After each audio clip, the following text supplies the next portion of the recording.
Hello, everyone, and welcome to a long-awaited episode of Unqualified Life Advice from a random dude on the internet. There's a little theme song I wrote right there. Just a couple little things to start off with. I have lost my voice a bit, so if you hear a little extra crackle, extra snap, crackle, and pop in there, ignore it, please. I may have to take a couple little breaks to just clear my throat. But let's start with episode 2, how to live a healthy life and look good while doing it. I would like to open this up by saying, obviously this isn't going to work for everyone in the exact same way. We're all super different, so take all this with a grain of salt and a bucket load of personal judgment. So just be aware of yourself, and what is good for you and what is not. So just want to start with that. There are so many aspects to living a quote unquote healthy life and looking good while doing it, that I had to narrow it down a bit. I narrowed it down to about 3 different pillars of healthy life. This episode will focus specifically on physical health. I may talk more about different aspects of health in later episodes, but for this episode, physical health is what we'll be focusing on. And the 3 pillars that I have broken it all down into are nutrition, activity, and sleep. So I will go into depth about these 3 topics. Let's start with nutrition. So, this is a very complicated topic.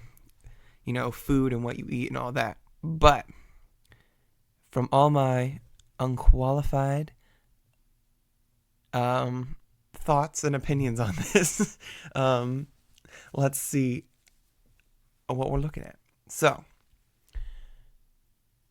how I see it, basically, you should eat food that makes you feel good. Like things that when you eat them, you're like, oh, I feel healthy. I don't feel gross. I feel like that's always a good kind of rule of thumb. I think when eating, you need to make sure you get protein because that's how you build muscle, is to have protein. Or it's one of the ways. So it's very important to have something like that. So a meat or there's other kinds of protein, but the one people generally use most often is through different kinds of meat to get protein. Get that because it's very important for your growth. And then vegetables, try to have multiple different kind of vegetables a day if you can, because that's just a great way to slay the day away. Vegetables are just great for you, great for your digestive system, which I guess, as many of you know, I am very vocal about my digestive system. So very happy when I get my vegetables. Another thing, carbs. Carbs are important, but a lot of times you'll see like, oh, carbs bad. No. Carbs or carbohydrates are basically biomolecules that consist of a bunch of different things. You don't need to know that, but basically it your body breaks down carbs into glucose, which provides energy. So carbs are important, not in itself bad. But where the problem comes with everything, literally anything can be bad for you if you have too much of it. Even water, even vegetables, after a certain point, it's no longer good for you. So just think about that. Now let's talk about sugar. This is another one that's kind of controversial. Remember, again, this is very unqualified advice, so take it with a grain of salt or a grain of sugar, whatever you want. Sugar in itself is not really bad. Again, it's that having like too much that it becomes a problem. And what is too much will depend, but there's nothing wrong with eating candy and having ice cream and stuff, because I love me some treats. But you just got to make sure that your body it feels good and you feel like you can perform the tasks that you need to perform. Side note about sugar. If you're deciding between a sugar and a sugar-free option, a lot of times the sugar option is actually better because options with zero sugar often have some kind of syrup or something else to compensate for the lack of sugar that is actually worse for you than the sugar itself. So, fun fact. Just think about that. Now, let's talk about water. Water is so important. First things first, drink water. Drink water. And let me tell you why. Water, is super important for the running of your body. Without water, you just die. You can go without food for a while, but without water, you just can't. So drink a lot of water. Bonuses, it makes your skin look good and it keeps you alive. Be the person who always has to pee so that I'm not the only person who has to. But it's because water is good for you. It's good to have a lot of water. I recommend having a water bottle with you so you can just drink whenever. That was me drinking water. I don't know if you can hear it. And if you're a singer, this is just for kind of side note for singers. Water actually can take up to 2 weeks to fully hydrate your vocal cords. So you should always be drinking water to be fully prepared. Okay, that was sort of a very, very brief take on nutrition. I'm going to move on to the second pillar of this episode, which is activity.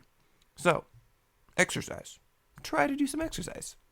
I'm not going to lie and say I do a lot of crazy exercises because I do not. What I recommend is to just try and be active. One of the worst things for health is just to sit all day. So even if it's just walking around your house a little bit, just being stagnant and sitting all day, which happens so much in work and school and everything, it's really not good for health in general. And something that kind of has become a problem. Just do something. Literally something. Going for a walk is wonderful. And then you can get some sun and it'll just be great. Would recommend. If you want to build some muscle, but you really don't have the drive to go to the gym like me, do push-ups. Because push-ups are a great way. Especially if you're starting out. You could just do a push-up whenever. And even if you can't do a push-up, like a full push-up, you can build up to it and do planks, do all kinds of things. And then once you can do one push-up, you're gonna be like, wow, now I want to do 10 push-ups. And that's just a great way to get started, I think. And if you want to be fancy, go to the gym. But sometimes that takes a lot more willpower than people have, and that's just how it is. But I do have a little trick for those of you who don't want to exercise. And let me tell you what it is. So, maybe you will learn something that you can actually use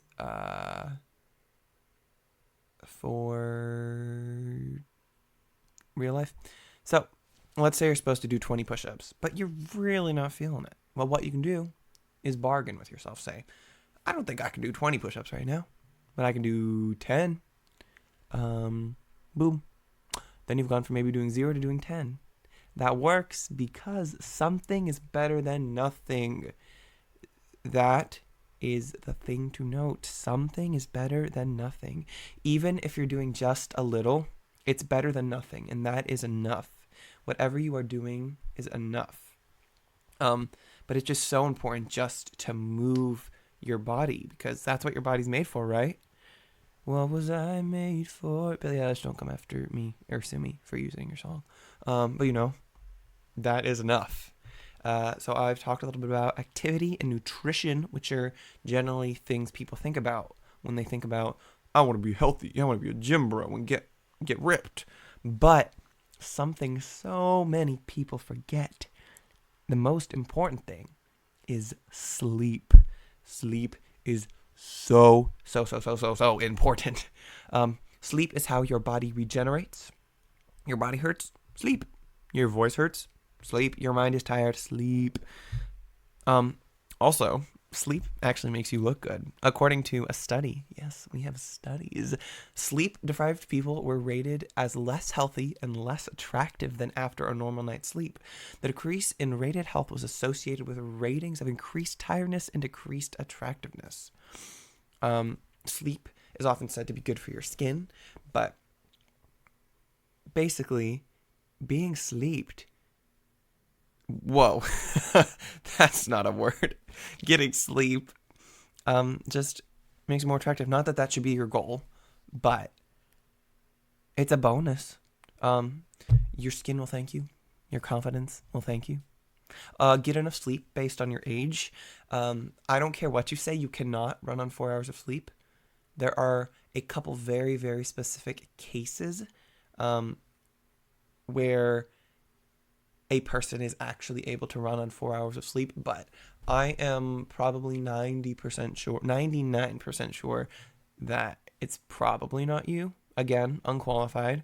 But you need, if you're a teenager, you should be getting 8 to 10 hours of sleep. And I know you think, oh, I'm so busy. How am I going to get sleep? I don't care how busy you are. You need to get sleep. It's so important for growth. It's so important for regeneration. It If you get sleep, if you go from not getting enough to getting enough sleep, literally just the world will open up for you.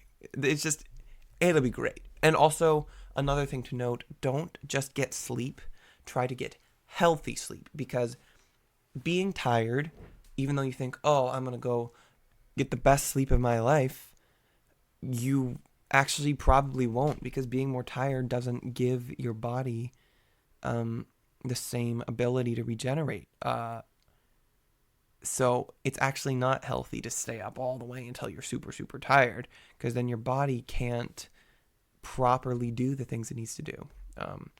So try and limit screen time before bed. I know it's difficult because we are so reliant on our phones and things. This isn't like a make or break thing, but it can definitely help if you're not getting good sleep, if you're having trouble sleeping. Maybe try reading. I like to read before bed just because reading is cool. Yeah. Maybe I'll make a podcast episode about reading. I don't know. Try not to do anything crazy active right before you sleep because then your heart rate is going and you're like, "Ooh, I should be awake right now." And your body says, "Wait, we can't go to bed." We're like, the adrenaline is running. So try to, calm down. Also, taking a cold shower for bed can also sleep. I know nobody's going to go do that, but if you really need sleep, a cold shower actually is really wonderful for getting you prepared to go to bed. Just know it's always an option. Bonus tip, if you're ever sleeping, but you can't just fall asleep, get up out of bed, go to a different place or a different room, preferably, and wait until you feel tired enough to fall asleep. This is a technique sometimes used to help people with insomnia because it basically makes your brain associate your bed with sleep, not lying there awake. This is also why one should avoid doing work or homework in bed because then your body doesn't know whether it's time to sleep or work and your brain gets confused and you just never know if you're working, should I be sleeping, or if I'm sleeping, should I be working? So if you have like a desk or somewhere else to do your work, I really, really recommend it. As someone who does a lot of work at home, it's really, really great to have separate spaces for those things. And another thing that I know it's very difficult in this day and age, consistent sleep. Always try to have a sleep schedule with an actual bedtime. Having consistent sleep is so important. It doesn't necessarily have to be the same times every night, but it is really useful to have the same length or a good enough length of time, 8 to 10 hours. And also, like, getting 4 hours of sleep on weekdays and then sleeping for 12 hours on the weekend is not healthy sleep. Consistency is really, really important. And try and reach your sleep goal. So yeah, that's really what I had for these three things. Obviously, disclaimer, I am not at all qualified to talk about these. This is just from my personal experience and research that I did. If I say anything incorrect, well, oopsie daisies. Um, yeah. This program is brought to you by the dark recesses of my mind and viewers like you. I don't know what the next episode is going to be on yet. I don't want to promise anything. I may start a new segment called like tidbits with James, where I just have little mini episodes where I talk about little things that aren't quite big enough for a whole episode. And yeah, I hope you enjoyed. I hope I see you later. Have a nice day. Bye.